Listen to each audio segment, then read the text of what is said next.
Junior Soothran, സൂത്രന്റെയും ഷേരുവിന്റെയും കുട്ടിക്കാലം. സൂത്രന്റെ അമ്മേ, സൂത്രന്റെ അമ്മേ, സൂത്രൻ വീണു. ngേ എവിടെ? കല്ലിന്റെ താഴെയാ. ngേ കല്ലിന്റെ താഴെയോ? ഇത്രയും വലിയ കല്ല. എന്റെ കാട്ടുമുത്തപ്പാ. എന്നിട്ട് കല്ല് നീക്കിയില്ലേ? നീക്കാനൊന്നും പറ്റില്ല, അത്ര വലിയ കല്ല. അയ്യോ എന്റെ മോനെ. എവിടെ? ദാ അവിടെ. ഇതുവഴി ഓടിയപ്പോഴാ വീണത്. അപ്പൊ കല്ല്? നീ കല്ല് മുകളിൽ. അതാ ഞാൻ പറഞ്ഞത് സൂത്രൻ കല്ലിന്റെ താഴെയാണെന്ന്. പുഴക്കരയിൽ പരന്ന കല്ലുകൾ കാണും. രണ്ടുപേരും പോയി ഓരോ കല്ലെടുത്തോണ്ട് വാ. കിടക്കുമ്പോൾ തലവയ്ക്കാനാ. പുഴക്കരയിലെ കല്ലാണെങ്കിൽ മിനുസമുണ്ടാകും. ഹായ്, ഒരു കല്ല് കിട്ടി. ഞാനിത് എടുക്കാം. പറ്റില്ല, ഇത് ഞാൻ എടുക്കാം. നീ വേറെ എടുത്തോ. ഹിഹി. ഹായ്, വേറെ കല്ല് കിട്ടി. ഇതിൽ നിറയെ മണ്ണാ. അതൊക്കെ അമ്മ കഴുകിയെടുക്കും. ഇത് ക്ലീനായി. ഇനി ഷേരുവിന്റെ കല്ല് താ. അയ്യോ, കല്ല് നടന്നു പോയേ.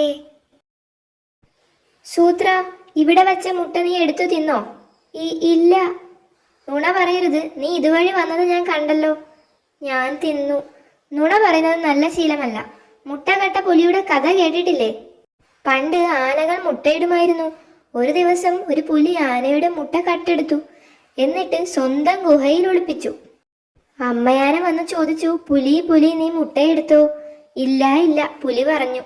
അപ്പോഴാണ് ഗുഹയുടെ അകത്തിരുന്ന ആനമുട്ട വിരിഞ്ഞ് ആനക്കുട്ടി പുറത്തേക്ക് വന്നത്. അതു കണ്ട അമ്മയാന പുലിക്ക് ഒറ്റ അടി കൊടുത്ത് പറഞ്ഞു, പുലി പുലി, ഇനി നുണ പറയരുത്. സൂത്രന്റെ അമ്മേ, ശരിക്കും ആന മുട്ടയിടുമോ? ഇല്ല ഷേരു, ഇതൊക്കെ കഥയല്ലേ. അപ്പോ സൂത്രന്റെ അമ്മ നുണ പറഞ്ഞതാ അല്ലേ? സൂത്ര, നാളെ നമുക്ക് രാവിലെ കളിക്കണോ വൈകുന്നേരം കളിക്കണോ? രാവിലെ കളിക്കാം.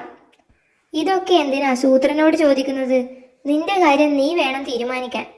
സൂത്രനുമായി കൂട്ടുവേണ്ടെന്ന് ഇന്നലെയും അച്ഛൻ പറഞ്ഞതല്ലേ? ഇന്നലെയോ? എപ്പോ? ഇന്നലെ പറഞ്ഞില്ലേ എന്തു കാര്യത്തിനും സൂത്രന്റെ പിന്നാലെ പോകരുതെന്ന്. അത് മിനിഞ്ഞാന്നാ. അല്ല, ഇന്നലെ. അല്ലെന്നേ, മിനിഞ്ഞാന്നാ. ഇന്നലെ. ഞാനിപ്പോ വരാം. ശരിയാ, ഇന്നലെയാ. അതെങ്ങനെ ഇപ്പോ ഓർമ്മ വന്നു? ഞാൻ സൂത്രനോട് ചോദിച്ചു.